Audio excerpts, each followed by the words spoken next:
Assalamualaikum dan salam Sarawakku sayang. Bersama saya Hafizah Munirah Mahrab. Tumpuan berita. Premier Sarawak Datuk Patinggi Tan Sri Dr. Abang Abdul Rahman Zohari Tun Datuk Abang Openg serta isteri Puan Sri Datuk Amar Jumaani Tun Tuanku Bujang meneruskan kunjungan sempena Majlis Rumah Terbuka Aidilfitri hari ke-12 dengan menziarahi kediaman Penasihat Kementerian Perdagangan Antarabangsa Industri dan Pelaburan Mintret Sarawak Datuk Muhammad Naruddin Majais di Demak Jaya pada Rabu. Ketibaan Premier Sarawak dan isteri disambut oleh Datuk Muhammad Naruddin dan isteri Datin Masnah Ahmad pada jam 8.25 malam. Turut hadir Setiausaha Kerajaan Sarawak Datuk Amar Muhammad Abu Bakar Marzuki serta isteri Datin Amar Baduyah Bujang, Timbalan Setiausaha Kerajaan Sarawak Perancangan Ekonomi dan Pembangunan Datu Dr. Muhammad Abdullah Zaidil serta isteri Datin Haizan Ibrahim, Pengarah Jabatan Tanah dan Servis Sarawak Datuk Abdullah Julaihi dan Pegawai Daerah Gedung Abdul Khalid Manap. Pada majlis tersebut, Datin Masnah turut menyampaikan cendera hati kepada Puan Sri Datuk Amar Jumaani. Lebih 150 orang menghadiri majlis tersebut yang terdiri daripada Ketua Jabatan, Ketua Masyarakat dan Ketua Kaum KMKK Gedung, Ketua Bapa Wanita dan Pemuda PBB Gedung serta ahli dan pelbagai lapisan masyarakat setempat. Laporan seterusnya.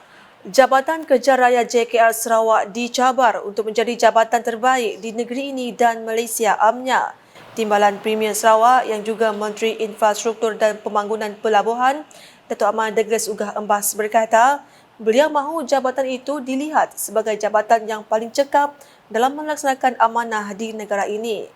Bercakap dalam program rantau pemansang bersama juruterah bahagian dan pegawai kanan JKR dari seluruh negeri di Miri pada Rabu, ujarnya untuk mencapai visi tersebut, beliau memerlukan maklum balas daripada jabatan itu dalam usaha mengatasi isu terutamanya berkaitan isu birokrasi yang mereka hadapi.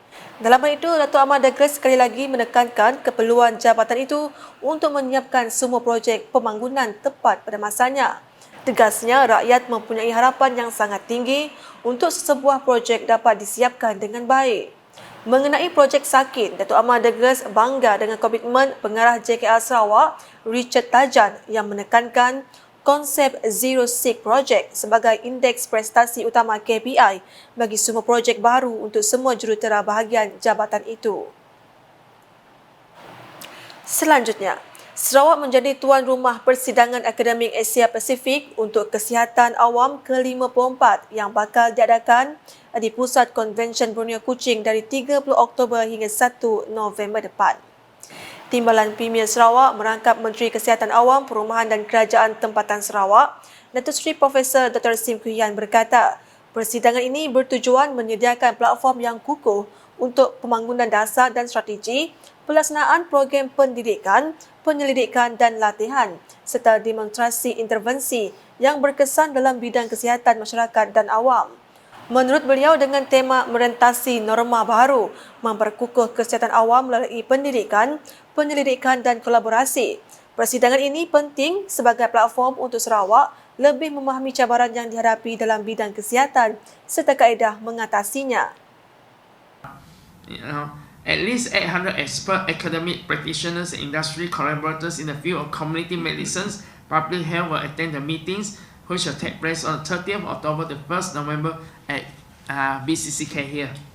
Beliau berkata demikian dalam sidang media Persidangan Akademik Asia Pasifik untuk Kesihatan Awam ke-54 2023 pada Rabu. Datuk Seri Profesor Dr. Sim menjelaskan persidangan ini dianjurkan oleh Konsortium Akademik Asia Pasifik untuk Kesihatan Awam APACPH dengan Universiti Malaysia Sarawak UNIMAS sebagai tuan rumah tempatan dan disokong sepenuhnya oleh kerajaan melalui Kementerian Kesihatan Awam, Perumahan dan Kerajaan Tempatan Sarawak, Jabatan Kesihatan Negeri Sarawak dan Business Event Sarawak. Dalam sidang media sama, Datuk Seri Profesor Dr. Sim menegaskan masyarakat perlu lebih berwaspada dan mengambil serius terhadap jangkitan wabak rabies atau penyakit anjing gila di negeri ini. Mengenai perkara ini, beliau mengingatkan pemilik anjing agar mendapatkan suntikan vaksin sekali setahun bagi anjing peliharaan mereka. So I really urge everyone to cooperate with the veterinary science department, which is the Department of Agriculture, to please they have listed in the website where are all the places that they do free vaccination. Tambah beliau, tahap kesedaran orang ramai terhadap wabak rabies harus dipertingkatkan lagi agar kadar jangkitan dapat dibendung. If you happens to be bitten by dogs, right, or scratches by dogs, right, doesn't matter whether it's your family dogs or what. Make sure that you get assessment by the dog bite clinics, right? And if the risk is high, right? If the risk is high, our dog bite clinics throughout all the government hospitals will give you vaccination. Kepaparan di Lundu. Jasa 15 ahli batalion ke-7 Regimen Ranger yang terkorban semasa serangan hendap di Kampung Jangkar pada 26 Mac 1972 dikenang dan diabadikan di Tugu Peringatan yang dibina di kampung tersebut. Menteri Pelancongan Industri Kreatif dan Seni Persembahan Sarawak Datuk Seri Abdul Karim Rahman Hamzah memberitahu tugu berkenaan amat penting untuk memperingati detik bersejarah itu kepada negeri ini. Jadi apa yang berlaku di bumi Jangkar ini adalah satu insiden yang patut kita ingati. Seperti apa yang dimaklum oleh Lieutenant Jeneral Besara Datuk Steven tadi, yang mesti dihayati oleh kita sebagai satu insiden untuk mengingati tentang perjuangan-perjuangan Angkatan Tentera untuk menanam semangat patriotisme kepada anak-anak kita yang lahir, bahawa negeri dan negara kita tidak menjadi seperti apa yang dapat kita lihat pada hari ini tanpa pengorbanan daripada mereka yang telah berjuang menjaga negeri dan negara kita, yaitu Angkatan Tentera kita. Berucap dalam majlis perasmian tugu tersebut di Kampung Jangkar pada Rabu, Datuk Seri Abdul Karim turut menyeru Majlis Daerah Lundu agar melaksanakan kerja penyelenggaraan di samping mempromosikan tugu peringatan itu bagi menarik pelancong sementara menunggu tugu tersebut diwartakan oleh kementeriannya. Sementara itu, beliau menzahirkan penghargaan kepada Jabatan Hal Ehwal Veteran Angkatan Tentera Malaysia Sarawak atas pembinaan tugu itu dalam memperingati jasa-jasa perwira negara yang telah gugur di medan perang ketika mempertahankan Sarawak dari ancaman musuh. Manakala di pusat, masyarakat digesa agar sentiasa berwaspada dengan situasi terkini susulan penularan semula pandemik COVID-19 di negara luar. Timbalan Menteri Pembangunan Wanita, Kanak-kanak dan Kesejahteraan Komuniti, Muhammad Razif Sitam berkata, rakyat di Sarawak khasnya juga perlu sentiasa peka dengan perkembangan daripada pihak Jawatankuasa Pengurusan Bencana Negeri JPBN Sarawak dan Kementerian Kesihatan Malaysia KKM.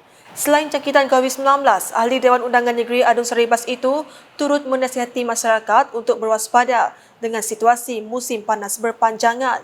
Dalam hal ini, beliau menegaskan kepada masyarakat, khususnya di Dun Saribas, agar mematuhi arahan yang dikeluarkan oleh KKM dari masa ke semasa.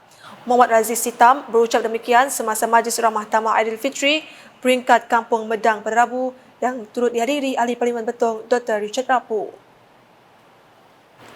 Dalam perkembangan lain, Persatuan Autistik Kuching KAA akan menganjurkan festival makanan dan jualan amal di bangunan Persatuan Gereja-Gereja di Sarawak ACS pada 16 Julai depan.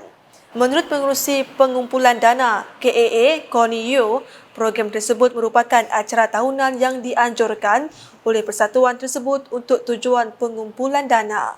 Jelasnya, pada program itu turut diadakan acara larian amal iaitu Autism Run. And today we are very excited to announce our first Autism Charity Food Fair post-COVID to be held on 16th of July 2023 at the Association of Churches Hall, Jalan Stamping. The time is 9 a.m. to 12. And our target ticket sales are about 250,000 ringgit.